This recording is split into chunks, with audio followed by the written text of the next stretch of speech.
Hidup yang kita jalani, seringkali kita mengalami hal-hal yang tidak kita duga, sehingga kita seringkali salah paham, kita gagal paham. Kita pun sering menganggap diri kita lah yang paling benar, orang lain yang salah. Kemudian kita tidak mau mengalah. Jika hal ini terjadi dalam hidup kita, apa yang akan kita lakukan? Hari sudah menunjukkan siang, saya sudah mau mulai berdagang. Semoga hari ini lancar jualan saya. Salak manis, salak manis, salak manis. Boleh dicoba Pak salaknya. Mari, monggo, dicoba boleh. Salaknya manis. Salaknya manis Pak. Bu, monggo dicoba. Salak manis. Salak manis. Salak manis. Sepat. Salak. Sepat.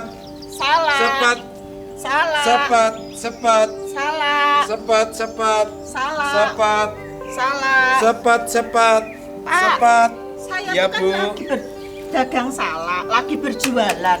Kita tuh sama-sama berjualan. Kenapa Bapak bilang salak saya sepet? Lah memang ini sepet loh Bu. Saya Pak tuh ini berjualan memang salak sepet. manis Saya loh, Pak. jualan sepet ini. Enggak, salak. Bukan Salak sepet seperti itu. Saya jualan kan yang merasa lain selain terganggu. salah Bapak jangan selain jualan sepet di sini, ini. Bapak Ya jualannya sepet di ini sana. Bu. Itu mengganggu saya jualan Pak. Sepet. Salak manis, Bu, salak manis, salak. Sikat Pak. Sepet. Pak, Ya, kamar mandi ada. Saya cepet, jualannya Bu, sikat, ke Bu. sana, Sikat, jangan Pak. di sini. Sepet. Saya tuh lagi Mas, sikat, berdagang Mas. salak manis Sepet. Pak. Itu kan Sepet. mengganggu Ada yang dan beli ya? merugikan saya. Enggak Pak, ini Jangan Bu, seperti ini itu, saya Pak. memang jualan Kita sama-sama seperti cari ini. makan. Saya enggak mengganggu Jangan Ibu, merugikan enggak. saya, Bu, Pak. saya tidak akan Aduh, merugikan siapapun. Ya. Dari jauh itu saya dengar suara ribut-ribut ada apa? Lah, ini Bu Andri.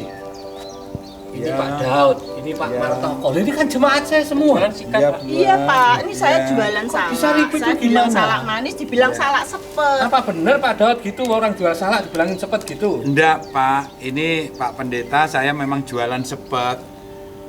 Memang sudah 2 hari ini. Kemarin saya jual di sana nggak laku. Sepet Memang itu buat karena apa sih Pak sebenarnya? ini untuk kebutuhan rumah tangga Pak, maksudnya menyikat kamar mandi juga bisa, untuk mencakok juga bisa. Bapak-bapak yang pengen membutuhkan untuk mencakok buah-buahan itu juga ini bisa Pak untuk mencakok.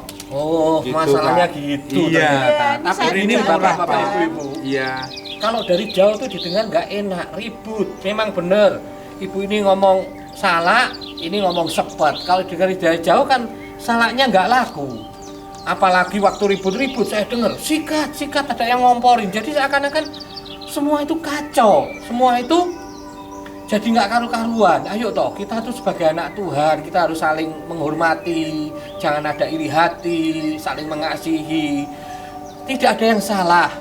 Sebenarnya ibu ini jual salak sepet, tapi kalau ibu ini jual salak, ya bapak jangan mengikuti dia, nggak enak didengar. Dan ini jangan ngomporin terus ya, seperti ngomporin dari jauh. Gini dah, hari ini saya coba mengatur, kalau kalian saya harap setuju ya nantinya. Tapi saya minta berdamai dahulu. Ayo saling maaf-maafkan dulu. Ya, maaf, Bu. Semoga lancar Maaf, Pak. jualannya, Ya.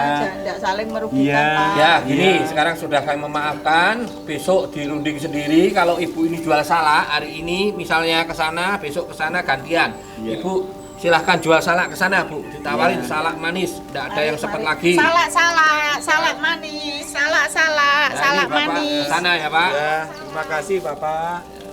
Ini jangan ngomporin terus, sikat. Kamu ke sana aja dah, ke depan sana. Sikatnya Pak. Ya, nanti saya beli di gereja. Wah, punya jemaat kayak gitu semua. Ada beberapa peristiwa yang terjadi dari drama pendek yang telah kita saksikan tadi. Dan tujuan dari drama tadi adalah supaya kita dapat bercermin, supaya hal-hal yang tidak patut atau tidak kita kehendaki atau tidak mengenakan itu tidak terjadi pada kita anak-anak Tuhan. Mari kita melihat firman Tuhan Kenapa hal-hal itu terjadi? Kita akan bersama-sama membuka firman Tuhan yang terdapat di dalam Yakobus pasal 3 ayat yang ke-6. Akan saya bacakan. Sebab di mana ada iri hati dan mementingkan diri sendiri, di situ ada kekacauan dan segala macam perbuatan jahat. Saya garis bawahi adalah dua hal ini, yaitu iri hati dan mementingkan diri sendiri. Kalau kita mengikuti drama tadi, kenapa terjadi kekacauan? Ya karena ada kedua hal ini. Yang pertama adalah iri hati. Di dalam Kamus Bahasa Indonesia, iri hati adalah merasa tidak senang atau merasa jengkel melihat orang lain lebih daripada kita. Melihat orang lain lebih beruntung atau lebih menang daripada kita. Itu adalah kata sifat. Dan yang kedua adalah mementingkan diri sendiri. Kita sering menyebut egois. Itu pun kata sifat yang artinya bahwa merasa diri sendiri itu yang paling utama dan paling penting. Mari kita bercermin dan mengoreksi diri kita. Masihkah kita merasa tidak senang hati saat melihat teman-teman kita lebih sukses daripada kita, lebih diberkati daripada kita? Atau kita masih merasa jengkel saat rekan-rekan kita dipakai Tuhan dalam pelayanan lebih daripada kita? Atau kita masih berfokus pada diri kita sendiri sehingga kita merasa layak untuk dilayani oleh mereka? Atau kita merasa protes kepada Tuhan, masih protes kepada Tuhan. Tuhan, kenapa tidak aku yang kau pakai? Kenapa tidak aku yang kau berkati? Kenapa tidak aku yang kau sembuhkan? Tinggalkan pikiran itu. Kalau kau tidak tinggalkan pikiran itu, maka kekacauan lain akan mengikuti. Sekarang daripada kita memikirkan hal-hal itu, kita lebih fokus kepada apa yang harus kita lakukan. Ada 3 hal yang harus kita lakukan supaya kita menang daripada kekacauan itu. Yang pertama, bersyukur atas apapun yang Tuhan sudah percayakan pada kita. Yang kedua, setia dalam perkara-perkara yang kecil. Di dalam Lukas 19:17, Lukas pasal 19 ayat 17 dikatakan, katanya kepada orang itu, baik sekali perbuatanmu itu, hei hamba yang baik.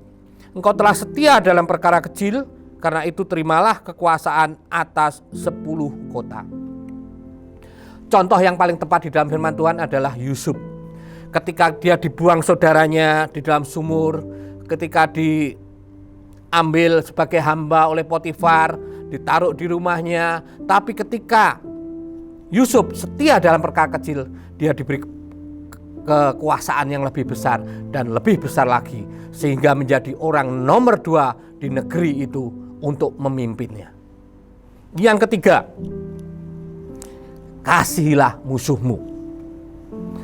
Lukas pasal 6 ayat 27, tetapi kepada kamu yang mendengarkan aku berkata, kasihilah musuhmu dan berbuat baik kepada orang yang membenci kamu. Kasih musuh kita. Kalau saat ini kita merasa lagi dimusuhin orang sentimen pada kita, atau kita merasa diperlakukan tidak adil, jangan kita berusaha menjelaskan kepada orang itu. Karena apapun yang engkau berbuat baik pun, engkau berbuat benar pun, saat kau menjelaskan kepada orang yang tidak suka pada engkau, dia tidak akan percaya.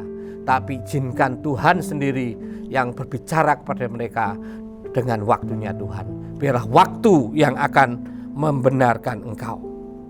Percayalah, kalau kita lakukan ketiga hal ini, bersyukur, setia, mengasihi orang lain, maka sukacita, damai sejahtera, ketenangan itu akan mengikuti kita. Dan Tuhan kita Yesus Kristus akan memimpin kita dari kemenangan kepada kemenangan yang lain. Doa kami, biarlah kebajikan dan kemurahan daripada Tuhan selalu mengikuti kita sepanjang umur kita. Amin. Tuhan Yesus memberkati.